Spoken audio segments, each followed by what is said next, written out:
Bom dia, boa tarde, boa noite. Esta é mais uma edição de Pedro e Cora, aquele seu programa sobre. Pois é. Hoje não vai ser sobre tecnologia, mas vocês sabem como é que a gente é, né? A gente não se controla. Pedro e Cora, toda terça-feira, toda quinta-feira, no canal de YouTube do Meio, ou então na sua plataforma favorita de podcast. É só você escolher a que você quiser. Estamos lá. Eu sou Pedro Dória, ao meu lado está minha queridíssima amiga Cora Rona. E Cora, os diamantes são eternos? Os diamantes são eternos e a gente não tem sossego nesse país, porque a gente quer falar de tecnologia como se a gente estivesse na Suíça. Não estamos na Suíça. Diamonds are forever. Vem com a gente.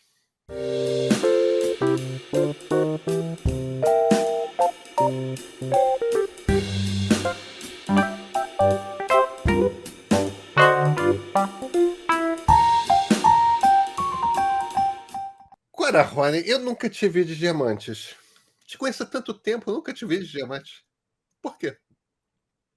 Porque eu nunca tive cargo público, talvez, porque eu nunca fui à Arábia Saudita, porque eu acho que há coisas mais úteis para comprar no mundo. Pois é, Jair Bolsonaro reconheceu que ficou com ele a metade masculina do presente, né? Que a gente ainda não falou quanto é, né?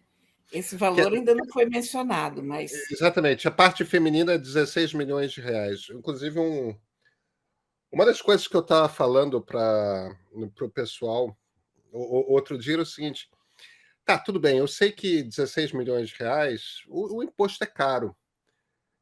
Afinal de contas, o imposto é de 50%, então dá 8 milhões de reais de imposto. Mas olha, se você paga o imposto e vende, você compra uma mansão para o Flávio e ainda sobra troco para sobra um comprar, sei lá, troquinho. ainda sobra uns 2 milhões. Dá para fazer uma franquia da Copenhagen. Acho que dá para fazer algumas franquias da Copenhagen, Clara. É... Eu não sei Olha, como é que entre os bolsonaristas ainda não cai a ficha de que essa gente é corrupta, pacas, sabe? olha, eu acho que esses diamantes são a ponta do iceberg. Isso é o que a gente soube. Isso é o que foi retido. Mas você acha que quando vem um avião presidencial trazendo o senhor presidente, alguém declara alguma coisa? Bem, nesse caso, o auditor da Receita exigiu ver a mochila do assessor, né? Sim, mas não era o avião presidencial? Quer dizer, eu nunca pensei que eu fosse elogiar agente aduaneiro por reter mercadoria, mas olha, valeu. Agora, você sabe que essa história desses diamantes, ela tem várias camadas, é uma cebola.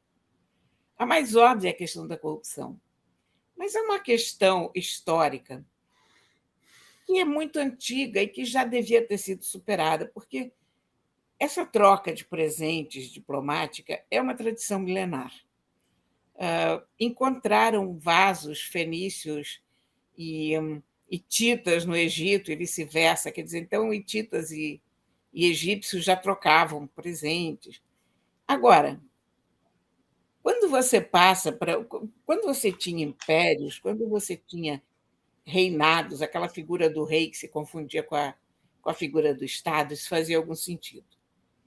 A partir do momento em que você tem presidentes da República, em que você tem autoridades separadas fisicamente do cargo que ocupam, isso não tem mais qualquer razão de ser. Quer dizer, um país não dá presente para um outro país. Ele pode dar, digamos, um livro, ele pode dar um quadro, ele pode dar objetos que lembrem esse país visitado numa sala pública. Você amanhã vai visitar a presidência da República, tem um belo painel ali dado pelo Catar, ótimo, que bonito, ficou para as instituições daquele país. Agora, esse tipo de presente pessoal, isso é uma fonte de constrangimento, uma fonte de corrupção, de mal-entendidos, é uma coisa terceiro-mundista, cafoníssima e cheia daquelas intenções que a gente sabe que não são republicanas. Porque nem os árabes dão 16 milhões assim de mão beijada, alguma coisa eles querem em troca. Bem, eu tenho certeza que foi só coincidência, mas mais ou menos na mesma época os saudistas compraram uma refinaria a bom preço da Petrobras, né? Pois é. Clara, vamos lá, eu acho que tem,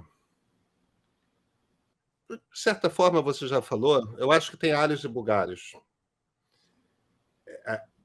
Os sauditas deram um presente suíço, porque a joalheria que fez as joias todas, os relógios e tudo mais, a Clochard era uma joalheria suíça. Eles não deram um presente saudita, eles deram um presente europeu.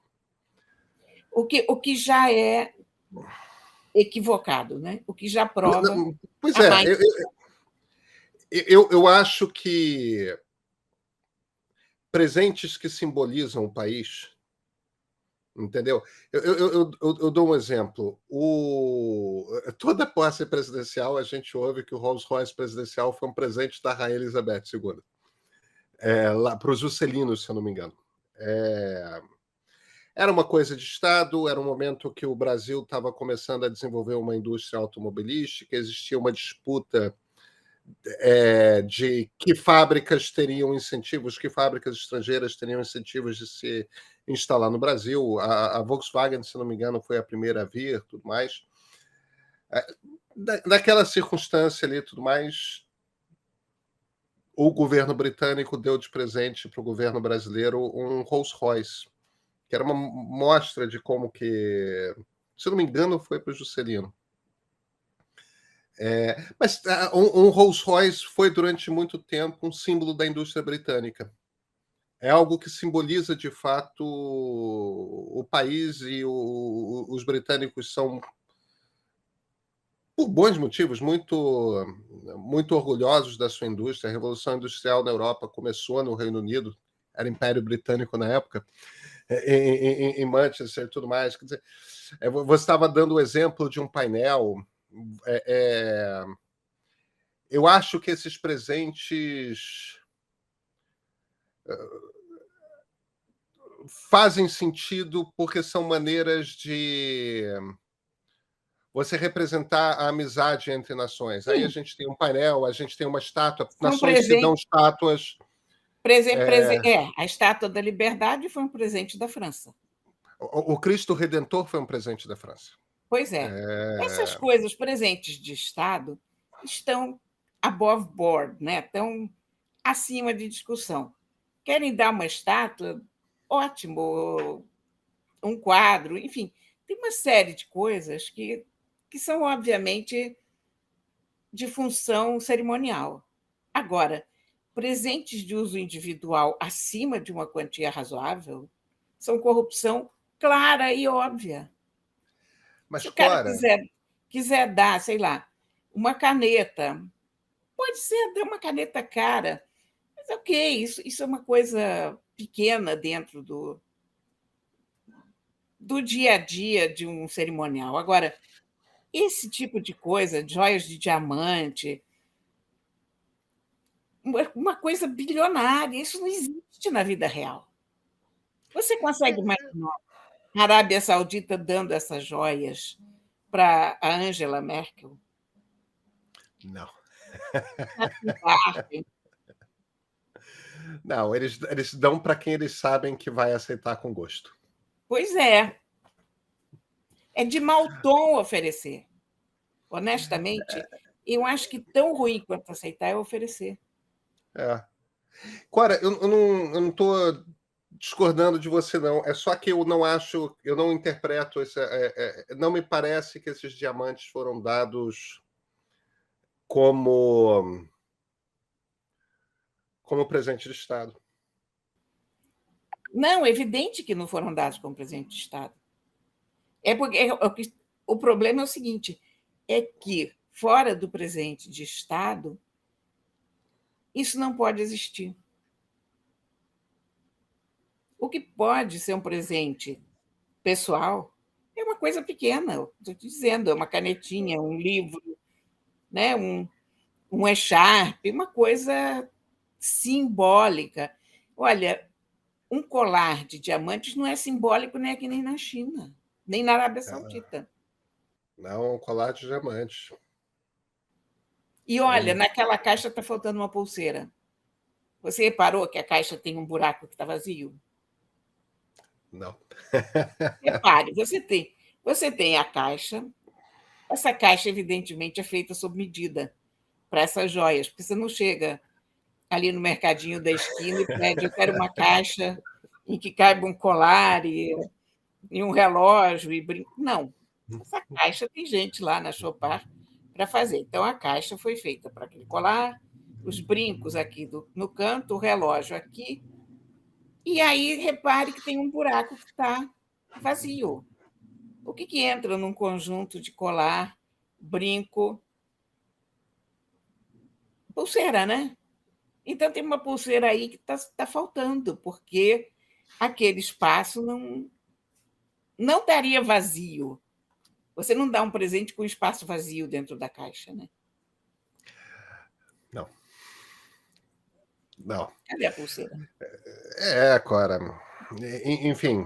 Olha, o pior é que eu acho que aceitar diamante de déspota estrangeiro saiu da moda com Giscard d'Estaing. Lembra do Giscard d'Estaing? Eu lembro, Era muito mas eu não jovem. conheço a história. Eu não Porque conheço a história. faz 50 anos, 50 exatos anos. Olha, o Giscard foi um dos bons presidentes franceses. Era um aristocrata, tinha 4 nomes próprios, se imagina, né? Valéry, não sei do que, do Giscard d'Estaing. A mulher dele era nobilíssima, tinha 6 nomes próprios. Eram umas figuras elegantíssimas, finíssimas, aqueles franceses sofisticados. E esse cara, olha, ele botou a Simone Veil e a François Giroud no ministério. Ele presidiu a aprovação do aborto, do divórcio, diminuiu a idade para votar. Você vê que ele era um bom presidente, um cara com uma boa cabeça. E ele aceitou diamantes de um sujeito chamado Bokassa, que se autodeclarou imperador da República Centro-Africana. O Canard Ranchanet, que era um jornal cômico, né, uma espécie de pasquim da França, descobriu isso. Isso foi um escândalo tão grande que varreu Giscard d'Estaing do poder. Ele não se elegeu em 81 por causa disso. E o nome dele ficou manchado na França até hoje, o cara da Academia Francesa, tudo que você possa querer, e, no entanto, aquela coisa dos diamantes se sobrepôs a qualquer outra coisa. Então, já era de mau tom naquela época. E a gente está falando de 50 anos atrás. Eu não lembrava dessa história.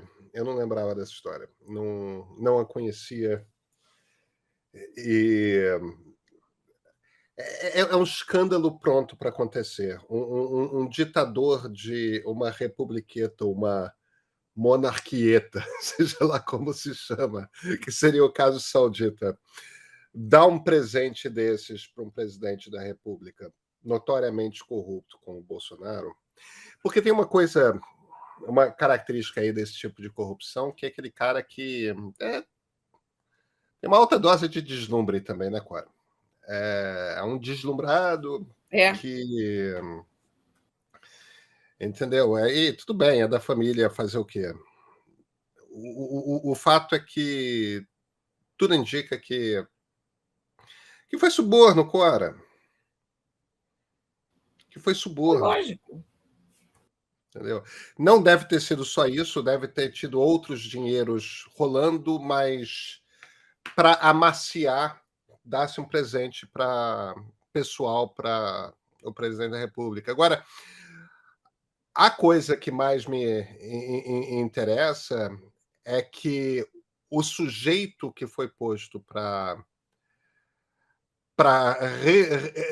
desembaraçar o suborno foi o almirante, né? O ministro Bueno Albuquerque.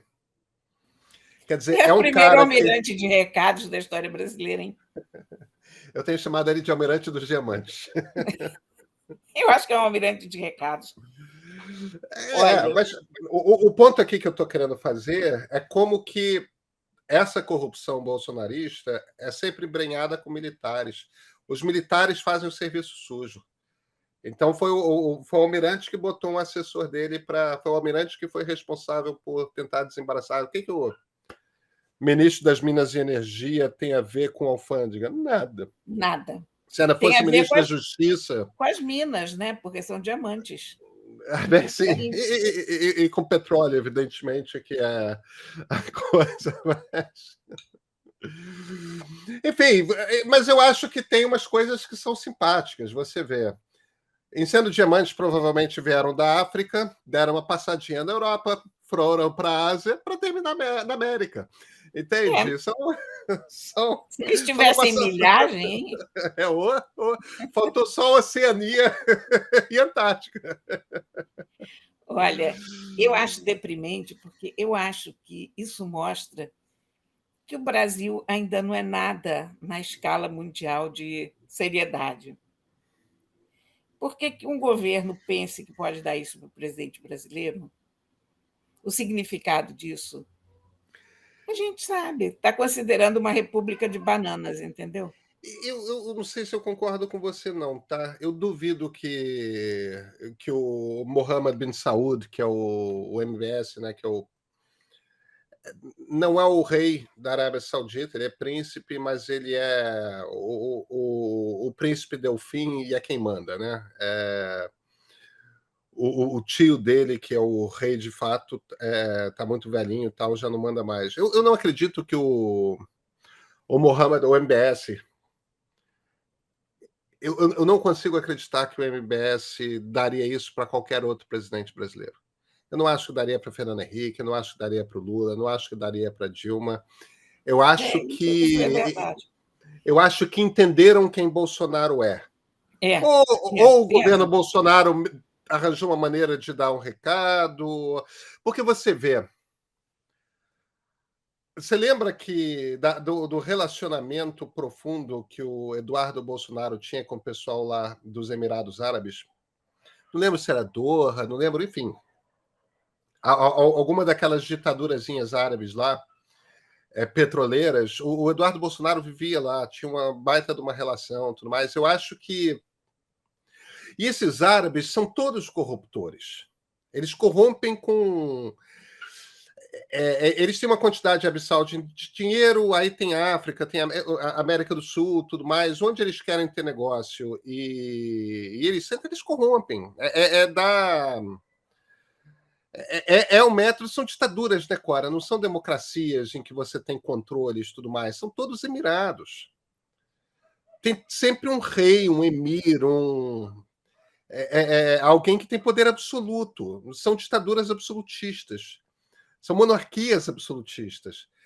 E nesse tipo de regime, o dono faz o que quer. É. Mas eu fico envergonhadíssima como brasileira, sabe?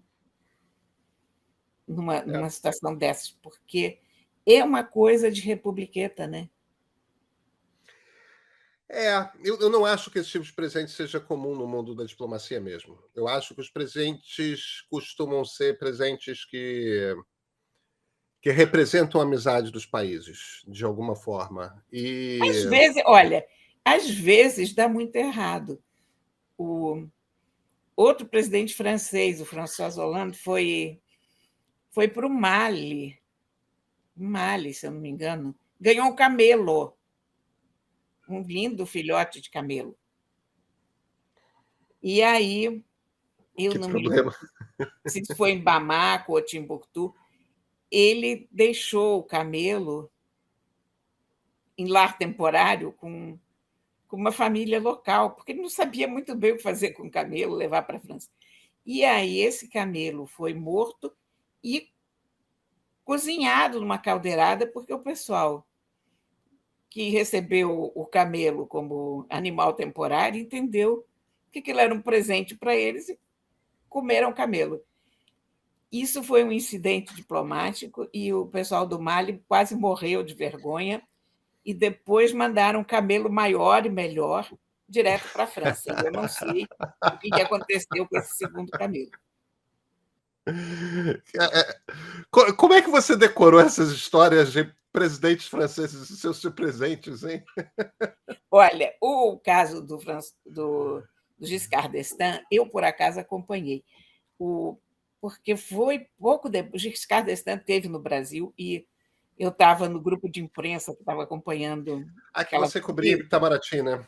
Exatamente. Então, entrevistei aquela coisa e fiquei besta, que homem fino, que coisa maravilhosa, bem articulado. E pouco depois estourou o escândalo dos diamantes e eu achei isso uma grande lição. Né? Você está vendo aquele homem fino lá? Não é fino, não. Enfim, então esse caso me lembrava bem. Depois eu fui fazer uma certa pesquisa, porque eu escrevi a minha coluna de quinta-feira de hoje sobre esse caso. E aí, lendo sobre presentes estranhos e mal explicados, eu topei com esse caso do camelo, que eu também li na época, mas desse eu realmente já não me lembrava, não. Agora, os diamantes são eternos. Diamonds are forever. Olha, mas em termos de presente presidencial, presentes diplomáticos, nada barra a Coreia do Norte, sabe? É mesmo?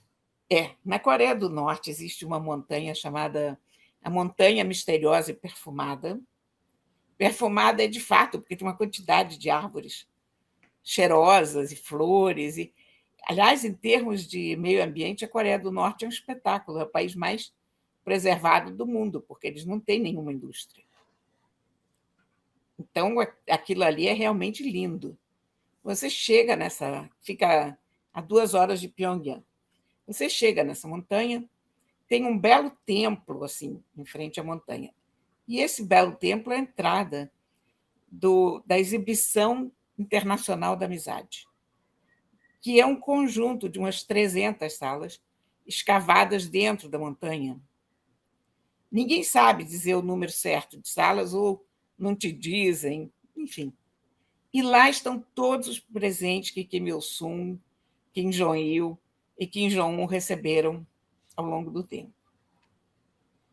Tem entre 50 mil e 200 mil itens também, ninguém sabe quantos. E é tudo tralha. Tem algumas exceções. Tem um vagão de trem que foi dado pelo Mao Tse-tung. Tem um Ilyushin em 58 que só voou 2 vezes. Tem um carro blindado que o Stalin deu. Mas o resto é inacreditável. É um monte de canetinha, chaveiro, bola. Tem uma bola de futebol autografada pelo Pelé, tem uma bola autografada pelo. Uma bola de futebol autografada pelo Pelé não é tralha, não, Cora. Olha, pelo amigo Pelé.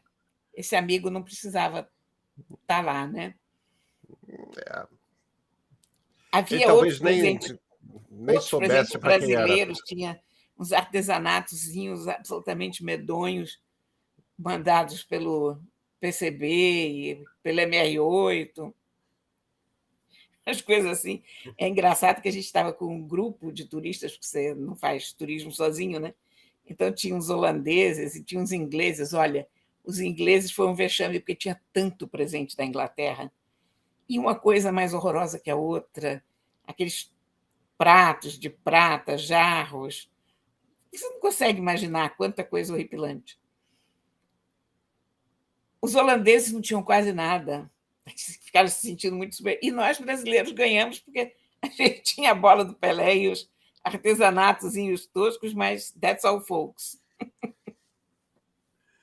Mas olha, isso para que é? Isso é um museu que é frequentado pelas crianças das escolas. E a ideia que eles passam é que eles não contam que isso é uma prática diplomática, sabe? Eles contam que as pessoas adoram o Kim Il-sung, Kim Jong-il e Kim Jong-un, e mandam presentes para eles porque não se contém de admiração e amor. Eu adorei essa história. Eu adorei essa história. Essa é a ditadura mais caricatural. Você viu aquele sujeito, né? Eu comentei no ponto de partida de ontem. Você viu aquele sujeito que viralizou no Twitter por publicar a fotografia de uma casa de laje, mas com bom acabamento, com o seguinte tweet: um brasileiro, especialista em Coreia do Norte, na República Popular da Coreia. Esta é uma casa dada pelo governo norte-coreano para seus cidadãos. Não precisa pagar nada, é só entrar. E a falta de... tipo, num país que metade das pessoas morrem de fome e tudo mais, a falta de senso do sujeito é uma ditadura, por um lado, horrorosa, porque é isso, metade do país está com fome, e, por outro, é uma ditadura caricatural, né? É. Porque é tão ridícula na sua... E eu acho que conforme o Kim Jong-un, ele consegue ser uma figura mais ridícula do que o pai. O avô não era um homem ridículo. O pai era já meio ridículo. O pai era inteiramente ridículo. O Kim Jong-il já era um cara ridículo. Agora, o Kim Jong-un, que provavelmente já nasceu dentro da ditadura, sempre foi príncipe herdeiro. E não conhece nenhuma outra realidade. Ele estudou na Suíça, viu? Não, eu sei disso, mas ele estudou no colégio interno da Suíça com provavelmente um rigor de segurança imenso. Ele devia se Sim. bobear ser. Quer dizer, ele convivia com os filhos das pessoas mais poderosas e ricas e trilionárias da Europa, com um bando de nobre, provavelmente isolado, ele não devia ter licença para sair. Vamos passear em Viena. Não era assim. Devia ir acompanhado, devia ter segurança, tudo mais. Quer dizer, a impressão que eu tenho dele é que é alguém que foi acostumado desde cedo nas possibilidades de impor o terror e ao mesmo tempo numa redoma de proteção.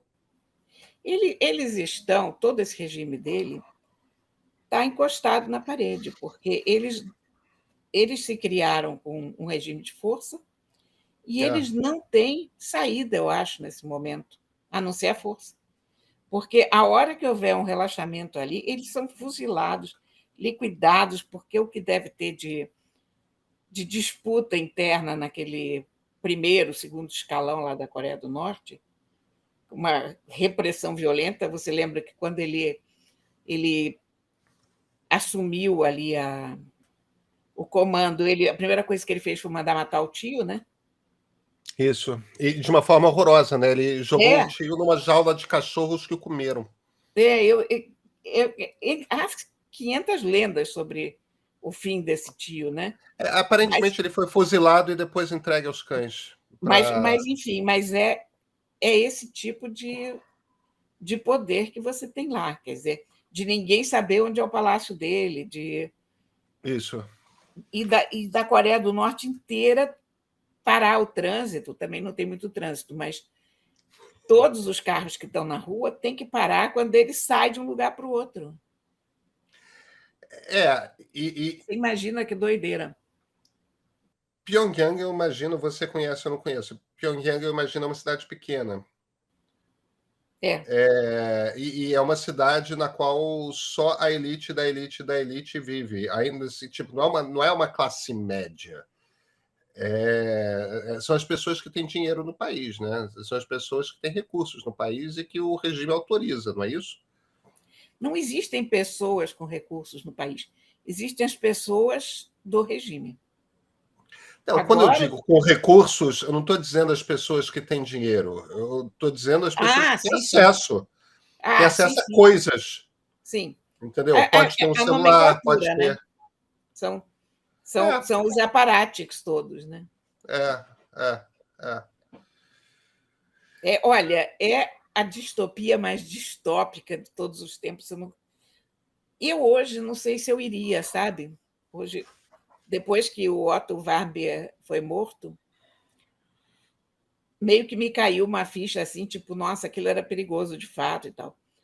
Mas o Otto Warmbier, você lembra? Foi aquele estudante americano Aham, aham. que foi Eu acho que preso. o fato de ser americano, sendo brasileiro, eu acho que você devia Sim, estar numa situação mais segura.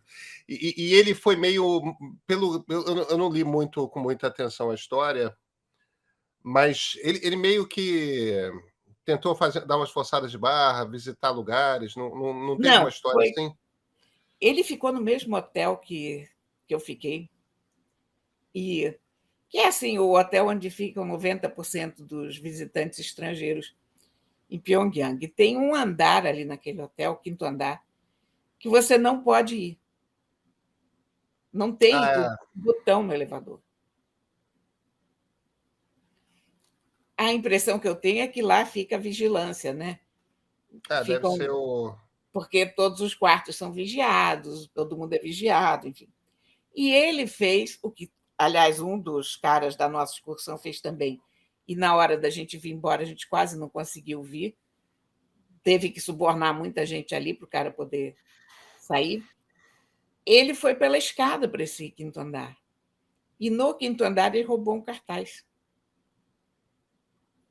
Aí foi preso como espião. E aí foi preso como espião. Foi barbaramente torturado É uma e. coisa normal de jovem, né? Claro, claro. Mas esse museu dos horrores ali, isso me deu uma ideia de como é inútil essa coisa diplomática de trocar presentes entre um país e outro, porque ali você tinha os presentes que entre os presentes do Kim Jong-un, tem tablet, tem computador da Apple, tem câmera digital, tudo morto, objetos que não cumpriram a sua finalidade. E tem objetos que não têm finalidade nenhuma, sei lá, tem um jacaré empalhado que a Nicarágua deu, os sandinistas, o jacaré de pé nas patas traseiras, segurando uma bandeja nas patas dianteiras, com uma bandeja com meia dúzia de copos. É, E você pensa, mas para quê? Olha, quando a gente pensa que os recursos do planeta estão sendo barbaramente desperdiçados, você começa a olhar isso e você diz, não, mas os governos tinham que dar o exemplo. Isso tinha que parar, isso não faz nenhum sentido. Mas, enfim, são questões filosóficas que já vão muito além de. mas eu acho que você. É que o ponto que eu estou tentando fazer, em essência, é o seguinte: a minha impressão é de que os estados hoje em dia trocam presentes que fazem sentido. O problema é que acaba existindo uma mistura, a gente acaba tendendo a misturar suborno com presente de Estado. E a minha impressão é que esses diamantes não foram presente de Estado, foram suborno à figura do presidente da República. E no caso do Kim Jong-il, do Kim Jong-un e do Kim Il-sung, Aí eu acho que é um pouco. É Kim Il-sung, né? O avô, Kim o Il-sung. fundador. Il-sung, isso. A impressão que. A impressão que eu tenho, minha particular, é de que ali deve ter uma mistura de presentes pessoais mesmo para os ditadores. Sim, Que não são. Enfim, há os presentes de Estado e há os simpatizantes, os comunistas. ali tem de tudo. Ali tem de tudo. Mas o uso que eles fazem é que é extremamente curioso, né? E malsão, Claro, porque é uma arma de propaganda. se torna uma arma de Né? propaganda, né? É. Cora, será que tem alguma chance de a gente voltar a falar sobre tecnologia na terça-feira que vem? Olha, a gente não sabe, porque esse país não dá um minuto de sossego, né? Quando a Não, não gente, dá, não quando a dá. gente começa a achar que está tudo bem, aparecem diamantes. Aí a mulher do Rui Costa também consegue um cargo que vale mais do que qualquer colar de diamantes. Porque eu ainda não fiz essa conta, mas quantos milhões uma pessoa tem que ter para tirar um salário de 41 mil reais mensais até o fim da vida? Qual é o tamanho do É, investimento que você teria que ter? eu acho que é mais do que isso, né, Cora? A gente fica muito preso no trabalho no salário de conselheiro de contas, no caso do TCE da Bahia, é, e esquece da função, né? É quem aprova as contas do governo. Então, são pessoas que podem ter a faca no pescoço de qualquer governador a qualquer momento. Se eu recusar suas contas, você tem um problema passível de impeachment. Então, não estou dizendo que a senhora Costa vai. É Aline Peixoto, se eu não me engano o nome dela, né? É a Aline, eu esqueci o sobrenome. Não estou dizendo. Se eu não me engano, é Aline Peixoto. Aline Peixoto. Não estou dizendo de forma alguma que ela vai ser uma pessoa corrupta, mas isso é um evidente caso de patrimonialismo, que é aquela coisa de o Estado é coisa minha para o meu benefício pessoal. Então, um governador que foi extremamente popular, que elegeu seu sucessor, que se tornou o ministro mais poderoso do Palácio do Planalto, ele pode dar uma sinecura para a mulher. Por quê? Porque o Estado é coisa minha, o Estado da Bahia é coisa dele. É uma coisa meio Antônio Carlos Magalhães, né? No fim das contas, só que de um petista. E fazer o quê? Não é. Agora, o patrimonialismo é coisa nossa. Como dizia o seu Raimundo Fauro, como dizia o seu Raimundo, ele era o seu Raimundo. Como dizia o seu Raimundo, patrimonialismo é coisa nossa. A gente, todas as culturas têm seu momento patrimonialista e, em um determinado momento, as instituições chegam a um ponto que a punição é isso que acontece. As pessoas começam a temer tanta punição que param de usar a coisa pública como se fosse sua.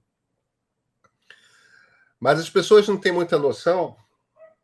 Quando você, por exemplo, tem, sei lá, uma cobertura que você comprou com o seu dinheiro e você começa a modificar a cobertura a ponto de começa a botar a janela que você quer, isso e aquilo, a ponto de quebrar a fachada do prédio,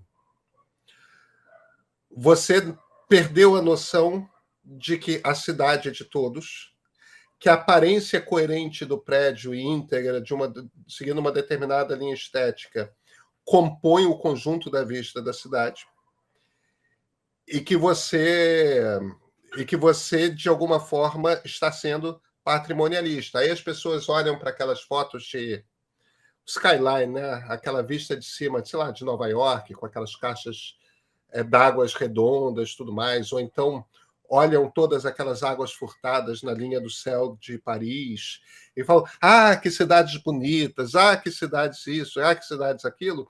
E aí olham para São Paulo, olham para o Rio, olham para Salvador. E por que não temos esse tipo de coisa aqui? Não temos porque as pessoas não têm a noção do que é público do que é privado. Não percebem que até a área de fora das suas casas, em determinadas circunstâncias, pertencem à comunidade, não pertencem a você. Então, é aquela coisa do bar, que tem um determinado bar e estende as mesas na calçada. Com muita frequência, sem, não, vou usar aqui metade da calçada para atender os meus clientes. Isso acontece Patrimonialismo, aqui no Rio direto. Usar o que é público como se fosse seu privado.